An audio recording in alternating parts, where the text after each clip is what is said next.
গত সপ্তাহে আমি একটি ছোট্ট রিলে আমি দেখিয়েছিলাম আপনাদেরকে রোজা উপলক্ষে ঘর সাজানোর জন্য আমি কি কি কিনেছি। তারপর যখন সাজিয়েছি তখন কয়েকটি ছবিও পোস্ট করেছিলাম, সেগুলো হয়তো দেখেছেন। আজকে দেখাবো পুরো প্রসেসটা আমি কিভাবে সাজিয়েছি আমার ঘরটা। এই যে হচ্ছে আমার কাজের পুরা ভিউ। আশা করি পুরো প্রসেসটা দেখতে আপনারা কেউ বোর্ড হবেন না। তাহলে আমি স্টেপ বাই স্টেপ শুরু করলাম আমার কাজ।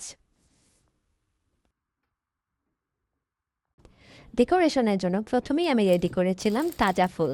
তাজা ফুল ছাড়া ডেকোরেশনের মধ্যে প্রাণ আসে না। আমি সাধারণত চন্দ্রমল্লিকা কিংবা টিউলিপ কিনি, কিন্তু এইবার আমি গোলাপ দিয়ে ট্রাই করেছি। খুব সুন্দর লাগছে আমার কাছে গোলাপটা।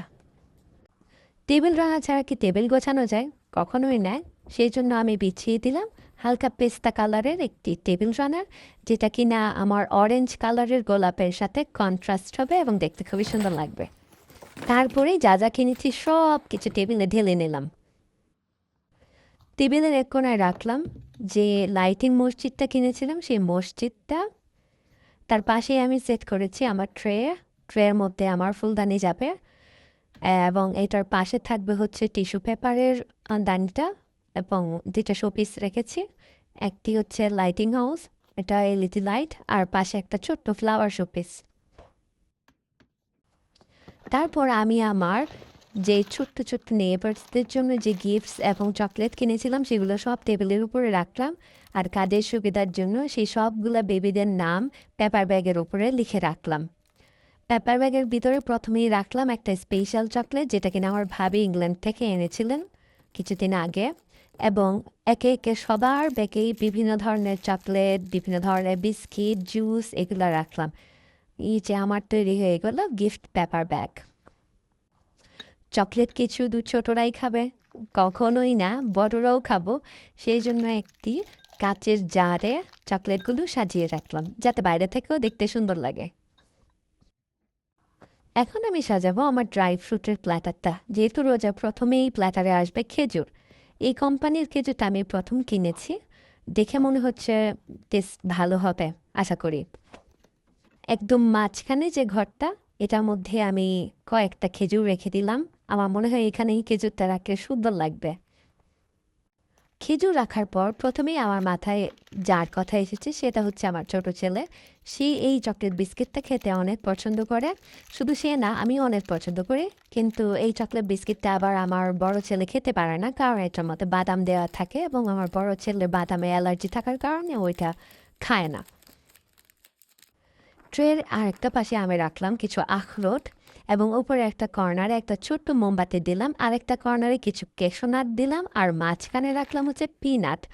আমার বড় ছেলের পিনাটে অ্যালার্জি, কিন্তু কেশোনাট এবং বালনুস মানে আখরোট সেটা আমার বড় ছেলে খেতে পারে, সমস্যা হয় না আলহামদুলিল্লাহ।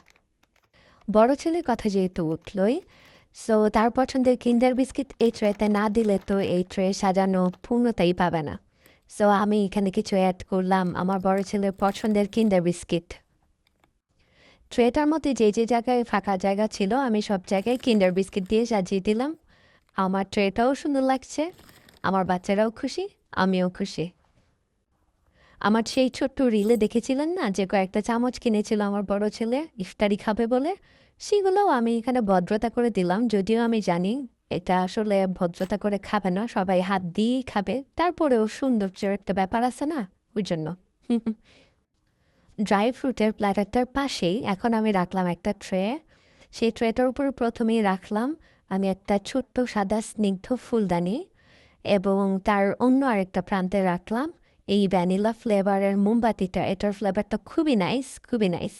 এবং মাঝখানটা যাতে ট্রের খালি খালি না লাগে তার জন্য কিছু গোল্ডেন কালারের প্লাস্টিকের ফ্লাওয়ার্স রেখে এর উপরে কিছু সাদা সিরামিকের ফ্লাওয়ার্স রেখেছি, হাতের কাজের ফ্লাওয়ার্স এগুলা। এখন আমি শুরু করব ওয়াল ডেকোর কাজ। এই যে সবগুলো পেপার হচ্ছে রামাদান কারিম লেখা আমার ওয়াল ডেকোর পেপার। এগুলো দিয়ে আমি এখন আমার ওয়ালটা ডেকোরেট করব। ওয়াল ডেকোরেশন শেষ, লাইটও লাগিয়ে দিলাম। Wow, perfect. এখন হচ্ছে ফাইনাল টাচ, দুইটা মোমবাতি জ্বালিয়ে নিলাম। তারপর আমি চকলেটের জারের ঢাকনাটা সরিয়ে রেখে সবগুলো এলইডি লাইট জ্বালিয়ে দিলাম। আর ছোট ছোট যেই শোপিসগুলো ছিল সেই সব পিসগুলা জায়গা মতো রেখে দিলাম। এই যে হচ্ছে আমার ফাইনাল আউটপুট। আশা করি সবার ভালো লেগেছে আজকের এই ভিডিওতে। আমার ফাইনাল ডেকোরেশন কেমন হয়েছে সেটা জানাতে কিন্তু ভুলবেন না। এই রমাদান আমাদের জন্য বরকতময় হোক সেই দোয়া করে সবাই ভালো থাকবেন, সুস্থ থাকবেন। আল্লাহ হাফেজ। আসসালামু আলাইকুম।